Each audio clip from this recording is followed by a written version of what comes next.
Welcome back to the Keto Bistro. We're going to look at using avocados to make cream cheese avocado ranch dip and guacamole.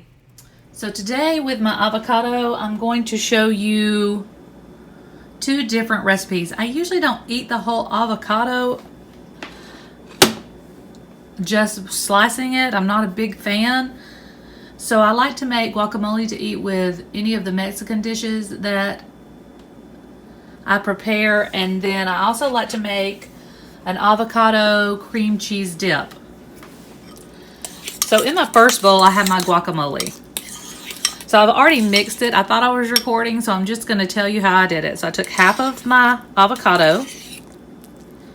I added it to a bowl that had softened cream cheese, 1 ounce softened cream cheese, and 2 tablespoons sour cream.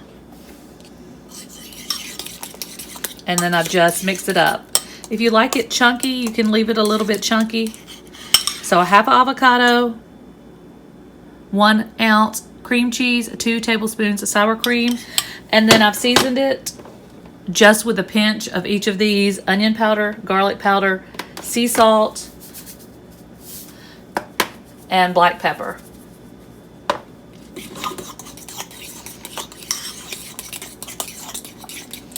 Now you can add onions, chopped tomatoes, but I'm going to eat it usually with salsa, a salad with some salsa on the side. So that's all I'm adding. I've also added Worcestershire sauce, and it's great that way too, but I wanted a little bit more fresh of a taste. So I'm going to leave the guacamole like that, and I'm going to move on to the second half of my avocado.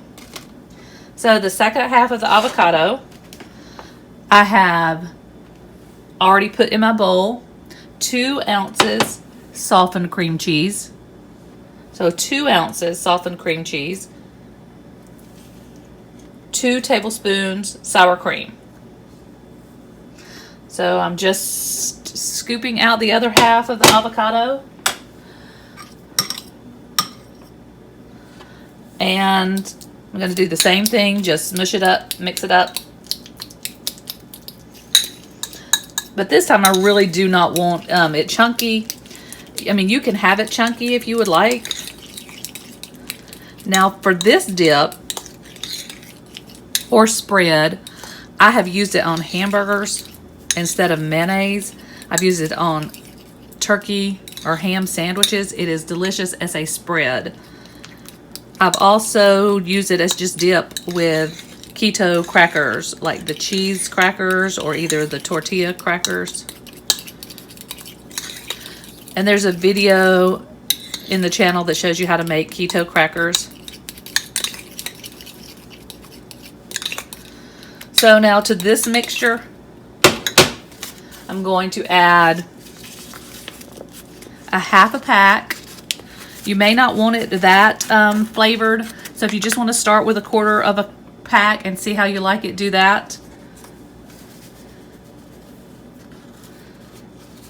And I'm probably going to use a little over 1/4 of a pack. You can use a half a pack if you would like it that flavored. So it's up to you, but the dry ranch packet. And I'll taste it just to see if I need to add more ranch, but mix it up real well. So now I have 2 different flavors, dips for my avocado. That's not just the sliced avocado that I'll use for the next couple of days, because I cannot get the avocados to not turn brown and to last more than like a day. So the guacamole I'll work on tonight. This dip I'll eat with crackers as snacks or as sandwiches. So let me try it. Okay, that's the perfect amount of ranch. So that's it. Using your avocados. Thanks for watching the Keto Bistro. Do not forget to like and subscribe.